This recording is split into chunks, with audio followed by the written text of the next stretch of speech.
Hürmetli vatandaşım, ben emdi sizlerge şembelik, şekeri şembelik haber elip geldim. Neyim oldu bu adamga karaganda değil mi hürmetli vatandaşlarım? Hem şu siyaset hem şu vaziyet üçün, vaziyetke dikkat kılışıyla yaşavatımız hürmetli vatandaşlarım. Endilikti ki sizlerge yetkizdiğin şembelik liksiyeye şembelik haber mında. Prezident Trump, Çavuşengi yanı bir kıtım qattiq gap kıldı. Amerika qurolni batlab bo'ldi, dedi mavzuli xabar. 8-ayning 11-kun Hanvi torbeti e'lon qilindi. Xabar mundaq boshlandi. Amerika Qo'shma Shtatlarining prezidenti Donald Trump 11-kuni Chavshanga ogohlantirish berdi. Amerikaning harbiy qurollari etilish oldida turibdi. Ya'ni o'q yo kirich chiqdi degan gap. Amerika Qo'shma Shtatlarining davlat mudofaa ministri James Mattis Amerika Chavshandan keladigan har qanday tahdidga tayyorlanib qo'ydi deb nutq so'zlab bir kun o'tgandan keyin Prezident Trump Twitter'ga fikr qoldirib mundaq ko'rsatdi. Agar Chavshan aqlsizlik bilan harakat qo'llanadigan bo'lsa, harbiy kuch bilan hal qilish loyihasi bekitilib bo'ldi. O'q etilish oldida turibdi. Kim Jong-unning boshqa bir yo'l izlab tepib olishini umid qilamiz. Amerika Qo'shma Shtatlarining prezidenti Trump. Endilikda yana bir xabar. Mushu xabarga munosabatlik yana bir xabar. Beijing Washingtonga ogohlantirish berib, Chavshanga avval qo'l solma dedi. Mavzuli xabar 8-ayning 11-kuni Vanvi torbetida e'lon qilindi.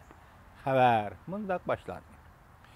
Birinchi, bu Jungo aloqador taraflarning so'zimi?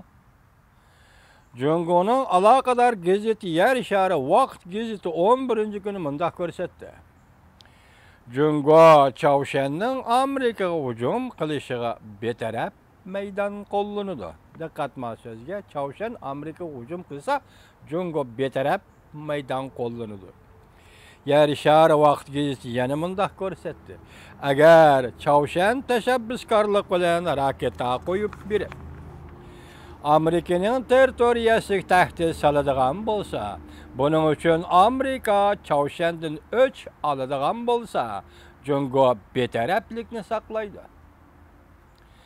Bu deganlik, agar Chavshan avval qo'l solib Amerikaga hujum qiladigan bo'lsa, Amerika qo'l yondiradigan bo'lsa, Jungo qo'l solmaydi deganlikdir. Ikkinchi, agar Amerika Chavshanga tashabbuskorlik bilan qo'l soladigan bo'lsa, Jungoning inkosi boshqacha bo'ladi.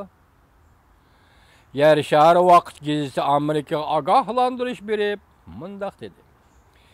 Agar Amerika avval qo'l solib Chavshanga hujum qilib, Kim Jong-un hokimiyatini ag'dirishga urinadigan bo'lsa, Jungo o'zining Osiyolik qo'shnisi qo'llaydi. Jungoda aloqador taraflarning maydoniga vakillik qiladigan Yer shari Vaqt gazeti yana mundaq dedi. Agar Amerika bilan Koreya birlashib, Chavshanning hokimiyatini ag'dirishga urinib, hujum qilib, Chavshan yerim orolining siyosiy ekologiyasini o'zgartmoqchi bo'ladigan bo'lsa, Jungo ularning oldini to'sadi. Üçüncü, Prezident Trump 11-kuni buning uchun Twitter'da fikr qoldirdimi? Amerika Sharq vaqti 4:29 o'tganda Prezident Trump Twitter'da fikr qoldirib, mundaq ko'rsatdi. Agar Chavshan aqlsiz harakat qiladigan bo'lsa, harbiy o'rinlashtirish allaqachon o'rniga kelib qoldi. Agar Chavshan aqlsiz harakat qo'llangan bo'lsa, harbiy o'rinlashtirish allaqachon o'rniga kelib qoldi. O'q etilish holatida turibdi. Ya'ni o'qyaning kirichi tortildi. Kim Jong-unning tanlab olishini umid qilaman. To'rtinchi, Amerika'nın Asiyadaki ittifakdaşlarının inkası nime? Yaponiyada 3500 nefer Amerika armiyası Yaponiyanın Hokkaido өлkəsində bir haftalık zəhərlik yılan 17 belgelik manevri başladı. Amerika'nın 500 nefer askeri ve 18 tane hərbi aeroplanını öz içine aldı. Cənubның sərgiz xəbər qılıb mundaq göstərdi. Avustralya'nın veziri Malcolm Turnbull şifadı bildirip Guam yadro vakası yüz berse Amerika'nı kollayımız dedi. O yana mundaq dedi. Avustralya bilen Amerika'nın münasebeti koyuq. İki devlet möörüge terep durdu.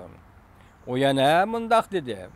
Eğer Amerika tacavuzga uçuraydiken Avustralya Yeni Zelandiya kelişimini işe salıp Avustralya bilen Yeni Zelandiya birleşip Amerika'nı qoğdaymiz. 5. Cungo Taşqı İşler Ministerliğinin yakınki inkası nime? Cungo Taşqı İşler Ministerliğinin bayanatçısı Geng Shuang 11. günü mundaq gösterdi. Növbette Çavşan yerim arılı vaziyeti sezgürlüşüp gitti. Cungo her qaysi taraflarning ehtiyotchan harakat qilishini umid qiladi. Xayrli shanba, hurmatli vatandoshlarım.